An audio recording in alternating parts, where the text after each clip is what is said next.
నమస్కారం అండి.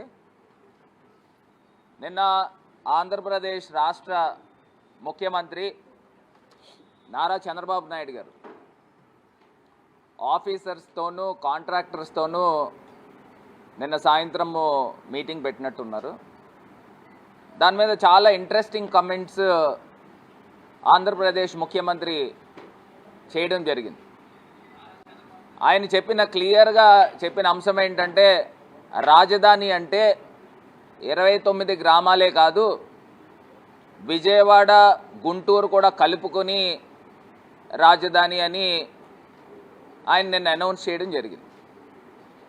మొత్తం మీద మా జగనన్న ట్రాక్లోకి చంద్రబాబు నాయుడు గారు వచ్చారనేది క్లియర్గా అర్థమవుతుంది.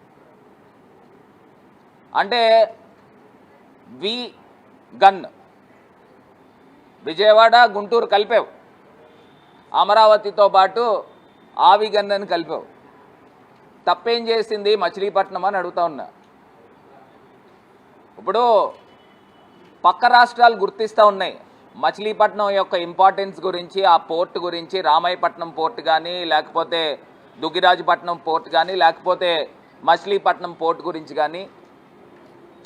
పక్క రాష్ట్రము తెలంగాణ ముఖ్యమంత్రి రేవంత్ రెడ్డి గారు సాక్షాత్తు ప్రధానమంత్రి గారిని కోరారు, మాకు 10 లైన్ ఎక్స్ప్రెస్ హైవే కావాలి మచిలీపట్నానికి అని కోరారు. అంటే ఇప్పుడు మన ఆంధ్రప్రదేశ్ స్ట్రెంగ్త్ ఏంటండి? పోర్ట్స్ కాదా? విజయవాడ గుంటూరు ఎలా కలిపారు నిన్న మీరు అనౌన్స్ చేయడము చాలా చాలా శుభ పరిణామం. తప్పులు అందరూ చేస్తారు, తప్పేం కాదు. తప్పు తెలుసుకొని పరివర్తన చెందాడు చంద్రబాబు నాయుడు గారు. విజయవాడ గుంటూరుని కూడా కలిపి ఆయన పరివర్తన చెందాడు. 29 గ్రామాలు ఒకటే కాదు, విజయవాడ గుంటూరు అని. మళ్ళీ నేను ఒకటే సూటిగా ప్రశ్నిస్తూ ఉన్నా. ప్రధానమైన అంశం ఏంటంటే, ఇప్పుడు వీళ్ళు చెప్తున్నారు సిఆర్డిఏ అంటే విజయవాడ గుంటూరు అని, కాకమ్మ కౌర్లు బాగానే చెప్తున్నారు. నేను అడుగుతున్నా, 2014 నుంచి 19 దాకా చంద్రబాబు నాయుడు గారు ముఖ్యమంత్రి, 2024 నుంచి ఇది 26వ సంవత్సరం, 2 సంవత్సరాలు, 7 సంవత్సరాల కాలంలో మీరు క్యాపిటల్ ప్రాంతం అని చెప్పి కేంద్ర ప్రభుత్వము అన్ని ప్రాంతాలకి ఇచ్చిన నిధులు కాకుండా ప్రత్యేకించి క్యాపిటల్ ప్రాంతం అని విజయవాడ గుంటూరుకి ఏమి డబ్బులు ఖర్చు పెట్టారని సూటిగా చంద్రబాబు నాయుడు గారిని ప్రశ్నిస్తూ ఉన్నా. అవేం చేయలేదు కదా. మీరు 7 సంవత్సరాల్లో క్యాపిటల్ ప్రాంతం అని చెప్పి ప్రత్యేకమైన, మీరు చెప్తా ఉంటారు కదా క్యాపిటల్కి 2 లక్షల కోట్లు కావాలని. ఆ 2 లక్షల కోట్లలో కనీసము ఎన్ని వేల కోట్ల రూపాయలు విజయవాడ గుంటూరుకి క్యాపిటల్ నిమిత్తం మీరు ఖర్చు పెట్టిన నిధులు ఏమన్నా ఉన్నాయా అని అడుగుతా ఉన్నా. ఏం లేవు కదండి. ఇప్పుడు జగనన్న ఎత్తుకున్న తర్వాత ఈయనకి జ్ఞానోదయం అయింది. చంద్రబాబు నాయుడు గారికి జ్ఞానోదయం అయ్యి ఆయనకి ప్రకాశం వచ్చింది. ఇప్పుడు విజయవాడ గుంటూరు కూడా కలిపి క్యాపిటల్ అని. ఇంకా కొన్ని రోజులు పోతే మనకి పోర్ట్ అనేది చాలా చాలా ఇంపార్టెంట్, మచిలీపట్నం కూడా కలిపి అమరావతి క్యాపిటల్ అని కూడా అనౌన్స్ చేస్తాడు. అది తప్పేం లేదు. మనం అందరం మనుషులమే కదండి. మనం 10 నిర్ణయాలు తీసుకుంటే 5 కరెక్ట్ అవ్వచ్చు, 5 రాంగ్ అవ్వచ్చు. దాంట్లో భాగమే మీరు మచిలీపట్నము, విజయవాడ గుంటూరు మర్చిపోవడం. అమరావతిని కలిపారు, బాగానే ఉంది. దీంతోపాటు ఇవి 3 కూడా ప్రాంతాలు కలపండి. ఇప్పుడు జగనన్న మావిగన్ అన్నారు, మీరు ఏ మావిగన్ అని పెట్టండి. విజయవాడ, మచిలీపట్నము, గుంటూరును కూడా కలుపుతున్నాము అని అనౌన్స్ చేయండి, తప్పేం లేదు కదండి. మొత్తం మీద ప్రజల యొక్క మనోభీష్టం ప్రకారంగా చంద్రబాబు నాయుడు గారు విజయవాడ గుంటూరు ప్రాంతాలను కూడా ఒప్పుకున్నందుకు చాలా చాలా సంతోషిస్తూ ఉన్నాము. త్వరలోనే జోస్యం కూడా చెప్తా ఉన్నా, త్వరలోనే మచిలీపట్నాన్ని కూడా కలుపుతారు చంద్రబాబు నాయుడు గారు. మా జగనన్న ట్రాక్లోకే చంద్రబాబు నాయుడు గారు వచ్చారనేది క్లియర్గా అర్థమవుతాం. నిజంగా చాలా శుభ పరిణామం అండి, చాలా శుభ పరిణామం. We wholeheartedly welcome mister Nara Chandrababu Naidu గారు. మీరు విజయవాడ గుంటూరుని కూడా ఒప్పుకున్నందుకు త్వరలోనే మచిలీపట్నాన్ని కూడా ఒప్పుకోవాల్సిందిగా మిమ్మల్ని కోరుతా ఉన్నాం. ఇంకొకటి నారా లోకేష్ గారు విద్యాశాఖ మంత్రి గారు, ఆయన పెద్ద బాజాలు కొట్టాడు. ఏంటంటే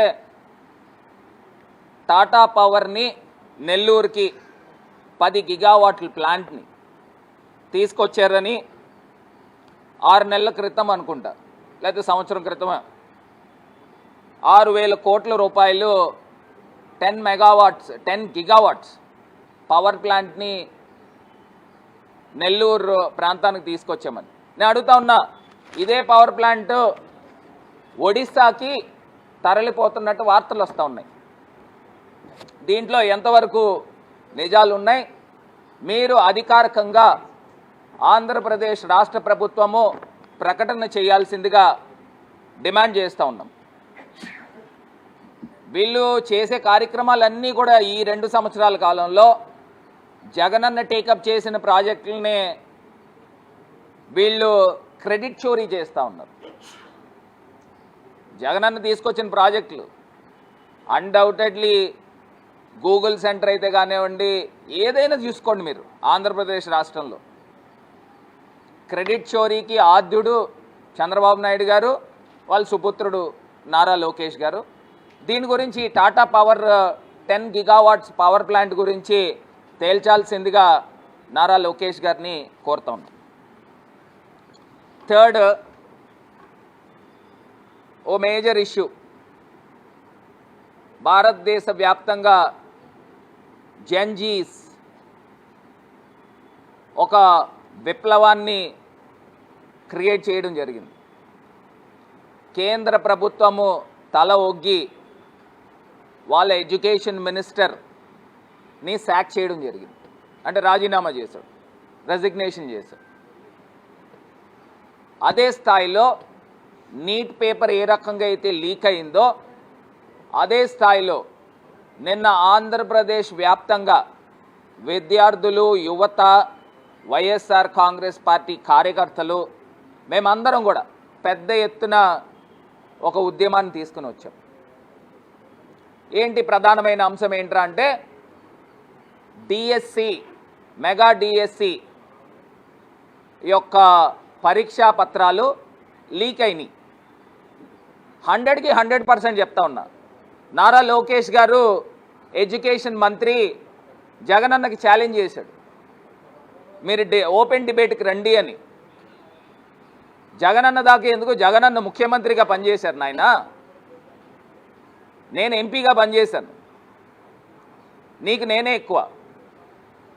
ఎందుకంటే నువ్వు ఎమ్మెల్యేవి, ఎమ్మెల్యే అంటే ఒక నియోజకవర్గం, నేను ఎంపీనంటే 7 నియోజకవర్గాలకి గెలిచిన వ్యక్తిని.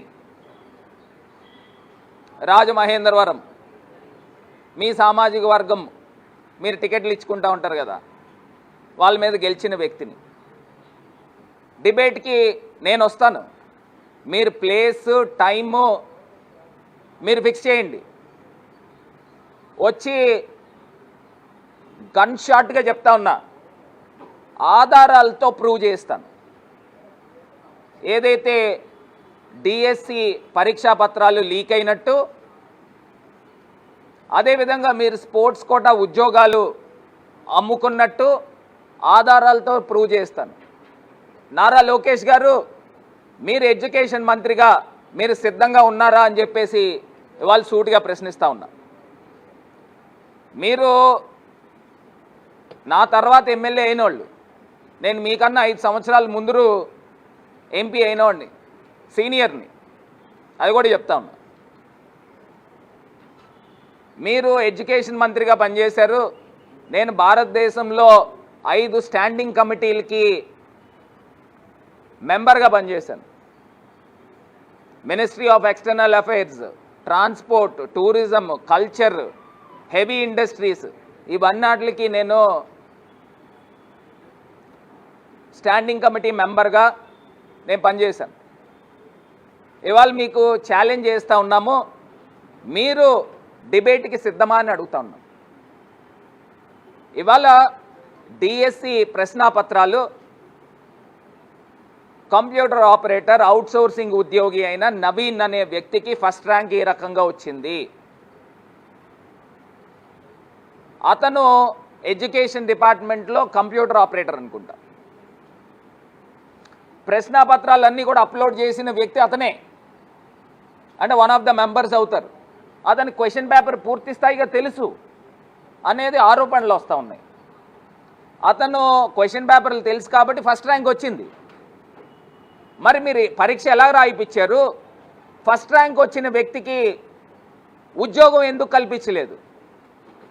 సూటిగా ప్రశ్నిస్తూ ఉన్నా. ఉద్యోగం కల్పించాలి కదా, ఎందుకు కల్పించలేదు? అంటే ఉద్యోగం కల్పించలేదని అంటే అతనికి క్వశ్చన్ పేపర్ తెలుసు కాబట్టి, ప్రభుత్వం గుర్తించింది కాబట్టి, నారా లోకేష్ గారు గుర్తించారు కాబట్టి అతనికి ఉద్యోగం ఇవ్వలేదనేది భావించాలి. లేకపోతే కారణాలు ఏంటి? అది కాక ఈ నవీన్ అనే వ్యక్తి పైన ఆరోపణలు వచ్చినాయి కదా, అతను ఒక్కడే క్వశ్చన్ పేపర్ చూశాడా, లేకపోతే ఎంతమందికి ఆ క్వశ్చన్ పేపర్ లీక్ చేశాడు? ఆ క్వశ్చన్ పేపర్ అతని ఫ్రెండ్స్కి, అతని బంధువులకి, లేకపోతే రకరకాల వాళ్ళకి లీక్ చేయొచ్చు కదా, ఆస్కారం ఉంది కదా.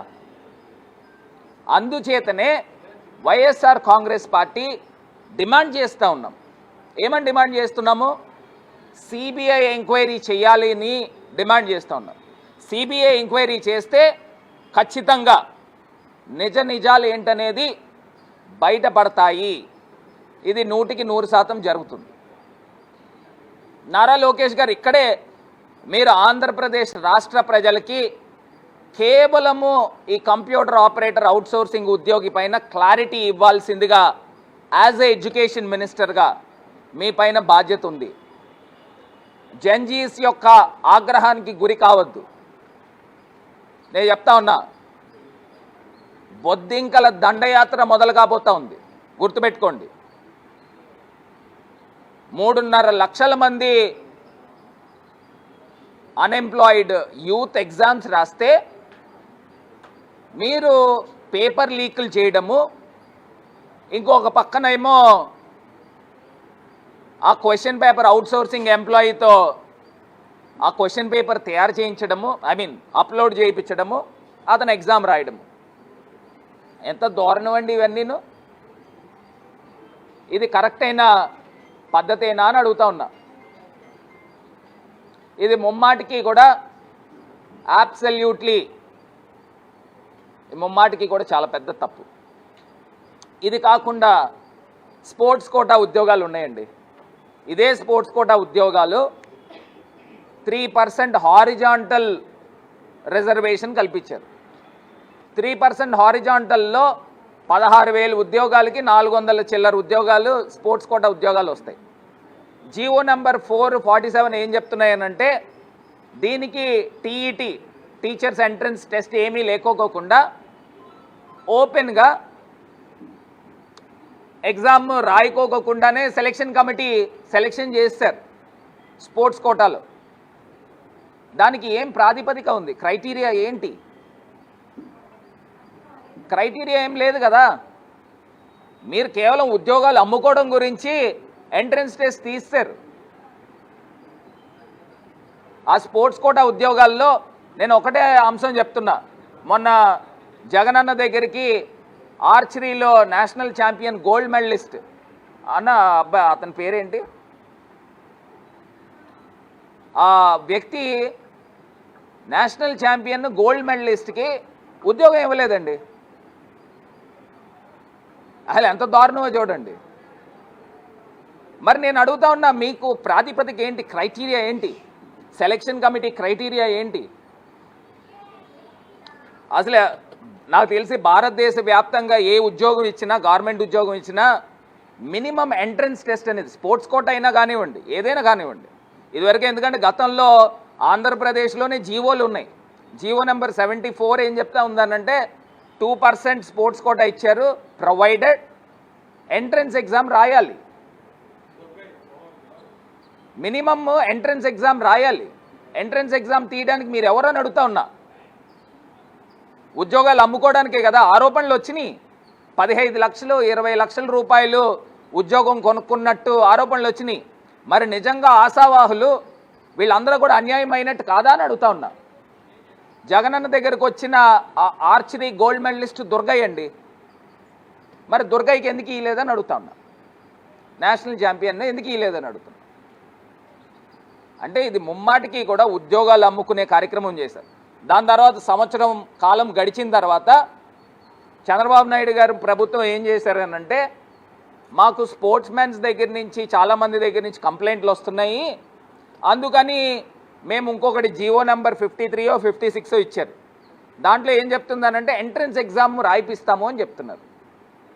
నేను అడుగుతా ఉన్నా, మరి జీవో నెంబర్ 4లో మీరు లేదని చెప్పారు కదా, అప్పుడు దాకా ఇచ్చిన ఉద్యోగాలు ఏవైతే 380 ఉద్యోగాల పైన ఇచ్చినట్టున్నారు, ఆ ఉద్యోగాలు ఇంకా ఉన్నారా లేకపోతే వాళ్ళని తీసేశారా? ఆ క్లారిటీ ఇవ్వాలి కదండి. మీకు స్పోర్ట్స్ మెన్స్ దగ్గర నుంచి కంప్లైంట్లు వచ్చినప్పుడు మీరు ఏదైతే అమ్ముకున్న ఉద్యోగాలు ఏవైతే ఉన్నాయో, ఆరోపణలు వచ్చినాయో, మరి ఆ ఉద్యోగాలు ఉంచారా తీసేశారా? నాకు తెలిసి ఆ ఉద్యోగాలు ఇచ్చిందే కనబడతా ఉంది. మరి నిజమైన స్పోర్ట్స్ మెన్స్కి అన్యాయం జరిగిందా జరగలేదా అని అడుగుతున్నా. ఇట్లా పేపర్ లీక్ చేయడం వలన నిజమైన ఎబిలిటీ, నిజమైన కేపబిలిటీ ఉన్న స్టూడెంట్స్ లేకపోతే యూత్, అన్ఎంప్లాయిడ్ యూత్కి అన్యాయం జరిగినట్టు కాదా అని అడుగుతా ఉన్నా. దీనిపైన ఖచ్చితంగా సిబిఐ ఎంక్వైరీ చేయాలి, సిట్టింగ్ జడ్జితో ఎంక్వైరీ చేయించాలి అని ఈ కూటమి ప్రభుత్వాన్ని డిమాండ్ చేస్తూ ఉన్నాం. సెంట్రల్ గవర్నమెంట్లో NDA government neat paper leak అయిందని వాళ్ళ ఎడ్యుకేషన్ మినిస్టర్ని సాక్ చేశారు. అదే రకంగా ఆంధ్రప్రదేశ్లో ఎన్డీఏ గవర్నమెంట్ ఖచ్చితంగా కేంద్ర ప్రభుత్వము ఇన్వాల్వ్ అవ్వండి. ఇక్కడ ఎన్డీఏ ప్రభుత్వం ఆంధ్రప్రదేశ్ రాష్ట్రంలో ఉంది, ఆంధ్రప్రదేశ్లో ఎడ్యుకేషన్ మినిస్టర్ని కూడా సాక్ చేయాల్సిందిగా ఇవాళ వైఎస్ఆర్ కాంగ్రెస్ పార్టీ డిమాండ్ చేస్తూ ఉంది. ఇది కాకుండా అండి, నిన్న పెద్ద ఎత్తున రాష్ట్ర వ్యాప్తంగా ర్యాలీస్ జరిగినాయి. ర్యాలీస్ జరిగినప్పుడు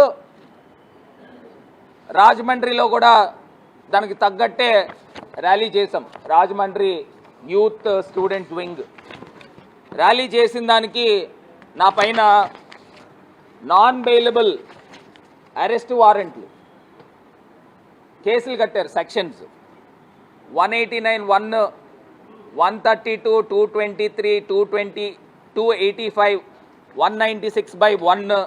196/1 అంటే అసాల్ట్ ఆన్ పబ్లిక్ సర్వెంట్స్, అంటే నేను పోలీసుల్ని అసాల్ట్ చేశానంట. ఫిజికల్గా అసాల్ట్ అంటే నేను కొట్టినట్టు కానీ లేకపోతే దాడి చేసినట్టు కానీ ఏదైనా వస్తుంది అసాల్ట్. మీ దగ్గర వీడియో ఫుటేజ్లు ఉన్నాయి, తెప్పించుకోండి. ఇంకా పోలీసులు నన్ను అసాల్ట్ చేశారు, మా చేతులతో డొక్కల్లో గుద్దిన సందర్భాలు ఉన్నాయి. మా దగ్గర వీడియో ఫుటేజ్లు ఉన్నాయి, లైవ్లు తీసాం. నేను అసాల్ట్ చేశానని తిరిగి నా పైన కేసు కట్టారు. మళ్ళీ 353/2 రెడ్ విత్ 190 BNS, మొత్తం 10 సెక్షన్లు ఉన్నట్టున్నాయి. ఈ 10 సెక్షన్లతో నాన్ బెయిలబుల్ వారెంట్ల కిందన ఈ సెక్షన్స్ ఉన్నాయి. ఇందులో మొత్తం 8, 10 ఉన్నాయండి. అందులో 3, 4 నాన్ బెయిలబుల్ ఉన్నాయి. అయ్యా నారా లోకేష్ గారు, రెడీగా ఉన్నామండి. మీరు ఎప్పుడు అరెస్ట్ చేస్తారో అరెస్ట్ చేయించుకోవడానికి, ప్రజల తరపున పోరాటం చేస్తున్న దానికి అనగదొక్కుతూ ఉన్నారు. తొక్కండి, ప్రజా కోర్టులోనే తేల్చుకుంటాం. మొన్నటికి మొన్న మా బీసీ ప్రెసిడెంట్ని పీడీ యాక్ట్ పెట్టారు. ఎందుకు పీడీ యాక్ట్ పెట్టారు అని అంటే, వైఎస్ఆర్ కాంగ్రెస్ పార్టీ జెండా ఎగరేస్తాను అన్ని వార్డుల్లో అన్నందుకు పీడీ యాక్ట్ పెట్టారు. కోర్టు కూడా ముట్టికాయలేసింది. నాకు తెలిసి మన ఆంధ్రప్రదేశ్ చరిత్రలో నెల రోజుల్లో పీడీ యాక్ట్ పెట్టిన వాళ్ళపైన బయటకు వచ్చారని అంటే కోర్టు ఏ స్థాయిలో ముట్టికాయలేసింది ప్రభుత్వానికి అర్థమవుతుంది.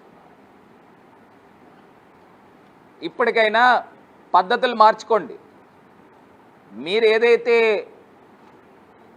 డిఎస్సి ప్రశ్నాపత్రాలు ఏవైతే లీక్ అయినాయని ఆరోపణలు వచ్చినాయో దానిపైన క్లారిటీ ఇవ్వండి. మేము ఓపెన్ డిబేట్కి సిద్ధంగా ఉన్నామని చెప్పేసి మీకు ఆల్రెడీ తెలియపరిచాము. మీరు చెప్పండి, మేము వస్తాం. నేను ఒక్కడనే వస్తాను, మీరు మొత్తం అందరినీ కట్టకట్టుకుని తీసుకురండి. నారా లోకేష్ గారు, మీ ఆఫీసర్లు ఎవరైతే ఉన్నారో ఆయన కోనా శశిధర్ గారు, అజయ్ జైన్, ఇంకా రకరకాల వాళ్ళు ఉన్నారు కదా, అందరినీ తీసుకురండి. మీకు వెనకాల హెల్ప్ఫుల్గా కూడా ఉంటారు. దీనిపైన సమగ్రమైన విచారణ చేయాల్సిందిగా డిమాండ్ చేస్తా ఉన్నాం.